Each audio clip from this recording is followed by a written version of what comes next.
Danes v Pomurskem dnevniku. S prižigom sveč se spomnili na pokojne. Vikend v znamenju čarovnic. Neurje s točo povzročilo požar. Mura bližje vrhu. Vreme, jutri bo pretežno oblačno.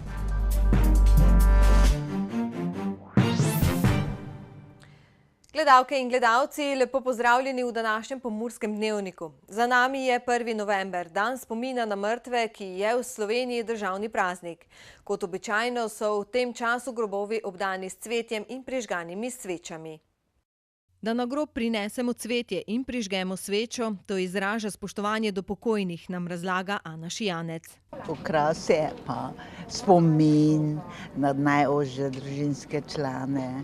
Lepo je, ko so okrašeni, pa grobi so lepo vredzeti in to je lepo, ne? Slovenija se že vrsto let uvršča med peterico največjih porabnikov nagrobnih sveč v Evropi. Te sicer ne sodijo med nevarne odpadke, vendar pa lahko njihovo odstranjevanje škodljivo vpliva na okolje. Zato je v Sloveniji od leta 2010 ravnanje z odpadnimi nagrobnimi svečami urejeno z uredbo, po kateri vse odpadne nagrobne sveče predelajo v nove surovine. Letno se na trgu proda okoli 6500 ton nagrobnih sveč. Predelajo jih v 2 centrih na Jesenicah in v Ljutomeru. Zbere se pa približno 2500 ton, pri čemer moram poudariti, da pri parafinskih svečah, da ne bi bilo nesporazuma, je zbrana količina samo 2500 ton, namreč 2/3 parafina pri tem pogori. Najprej jih preberejo ter izločijo steklene in elektronske nagrobne sveče. Parafinske gredo v reciklažo, kjer nastaneta 2 nova izdelka, parafin in PVC. V prazniku spomina na mrtve se na trgu proda kar 60% letne proizvodnje nagrobnih sveč. A ne glede na zakonsko urejenost ravnanja z odpadnimi nagrobnimi svečami, je še vedno najboljša rešitev preprečiti nastanek odpadkov.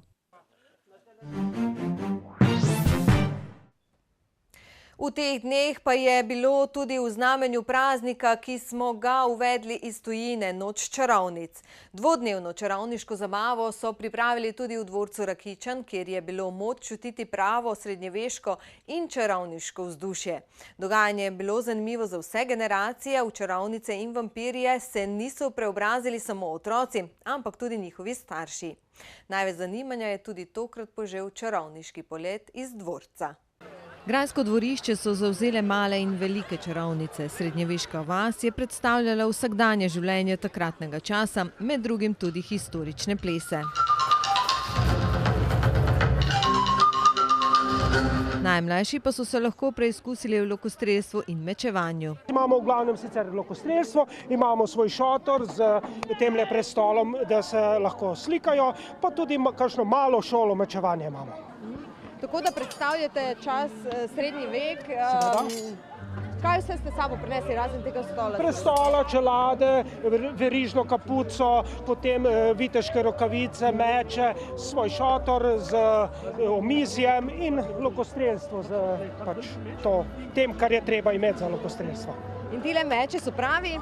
To so replike pravih mečev, taki so obstajali v srednjem veku, vendar niso 500-600 let stari ali celo več, ampak so nekaj let stari. Obiskovalci so si lahko ogledali tudi pravo viteško bitko. Čarovniški program je namenjen vsem generacijam. Čez dan je seveda program prvenstveno namenjen otrokom, družinam. Zvečer pa seveda zabava za vse generacije in tudi glasbeni program je tako pripravljen, da verjamem, da bo vsakdo našel nekaj zase. Zakaj torej čarovnice? Tukaj? Ja, naš dvorec je pa ni s tem povezan. Očitno je tovrstna zabava nekaj, kar ljudje imajo radi. In kaj je posebnost vsake čarovnice? Da letijo na metlah pa čarajo. Kako je poleteti iz dvorca, so lahko obiskovalci preizkusili s spustom po ziplineu.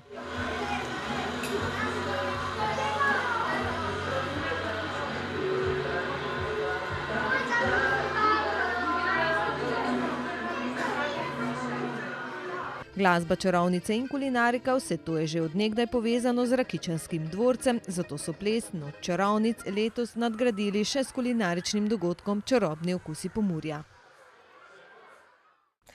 Mursko Soboto je zajelo neurje s točo in močnejšimi nalivi. Posledice so bile požar na Lendavski ulici 51 in 53, prelivanje reke Ledave.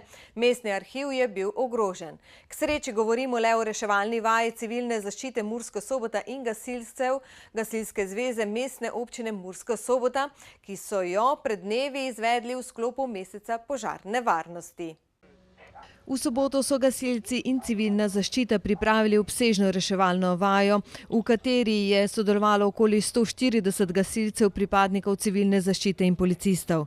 Šlo je za elementarno nesrečo. Reševanje so si zastavili na 5 delovnih točkah. Prvi 2 delovni točki. Prva delovna točka je bila v zaklonišču Mojstrska, kjer smo izvedli evidentiranje pripadnikov civilne zaščite in pa vzpostavili občinski center zvez. Potem druga delovna točka je bila v gasilskem domu Murska Sobota, kjer je bila evidentiranje gasilskih enot in opreme in pa seveda vzpostavitev občinskega podcentra zvez.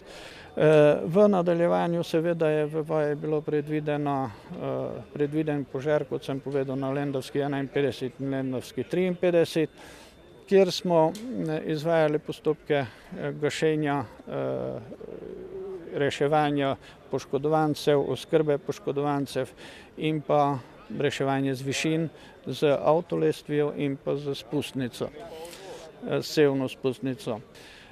Potem pa smo v nadaljevanju izvajali tudi zaščito pred poplavami na reki Ledavi, kjer so gasilske enote in pa tehnično reševalna enota zapirali vodotok in pa preusmerjali vodo, da ne bi zalivalo določenega območja.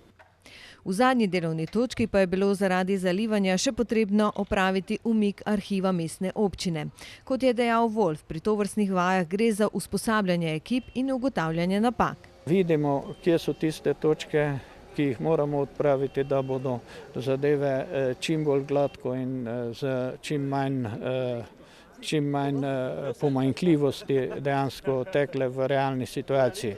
Zato smo današnjo vajo tudi poskušali čim bolj realno zastaviti, tako da se celotna zadeva odvija v enem času, ki je potreben za izvedbo takšnih aktivnosti in pa vključijo se vse enote, službe, tudi podjetja, ki so za takšne aktivnosti potrebne, da ko pride do nesreče, lahko potem vemo točno, kdo pa je tisti, ki ga v dani trenutku treba aktivirati, vključiti in pa seveda uporabiti za izvedbo zaščite.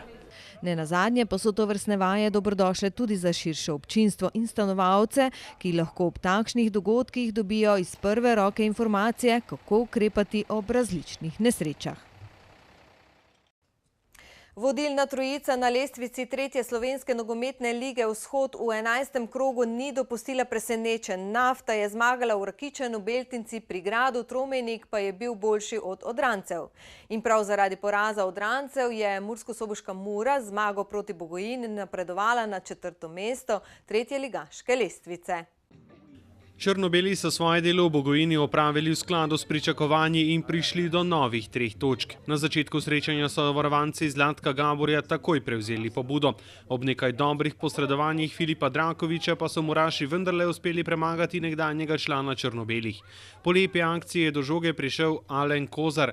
Njegov strel je Drakovič odbil, toda na pravem mestu je bil Borut Lukač, ki je žogo iz roba kazenskega prostora uspel poslati v nebranjeni del domačih vrat. Do konca prvega polčasa je Mura imela še nekaj priložnosti, toda v zaključkih akcij so bili vse premalo natančni. V drugem delu se je Gabor odločil za menjavo Robert Kureš, Amadej Maroša in zadev je v polno. Maroša je namreč v 5. minuti nadaljevanja iztržil 11 metrovko za Muro, uspešen realizator je bil Arpad Vaš. Ta se je Maroši 3 minute kasneje zahvalil z asistenco. Nekdanji član Beltincev je iz bližine z glavo zadev za 3-0 in postavil končni izid srečanja. Pomembne so 3 pike za nadaljevanje sezone. Mislim, da moramo s takim tempom nadaljevati, čeprav je bilo igrišče malo težje. je bilo kar jamasto, ampak odpeljali smo tekmo normalno do konca, 3 pike so pa pomembne, kot sem rekel. Črno-beli so s to zmago prehiteli Jadralce, ki so doma klonili proti Tromejniku. To nedeljo na Fazanerijo prihaja ekipa NK Križevci, ki je z 8 točkami na 11. mestu lestvice. Do konca jesenskega dela sezone pa Muro čakata še 2 gostovanji, najprej v Jadralcih in nato še pri Gradu. Normalno proti Jadralcih, da težka tekmo igramo tekmo tam, ampak mislim, da bi mogli speljati z našo kakovostjo kar mirno tekmo. Na sobotainfo.com danes pišejo o različnih cenah hiš po Sloveniji. Na dražbah iz stečajev in izvršb bo do konca novembra na prodaj 25 hiš. Največ jih bo na voljo v Mariboru in okolici, nekaj pa jih je v okolici Ljubljane in na Obali. Najcenejše so nepremičnine v Pomurju. Več si preberite na sobotainfo.com, mi pa si poglejmo še kratke novice.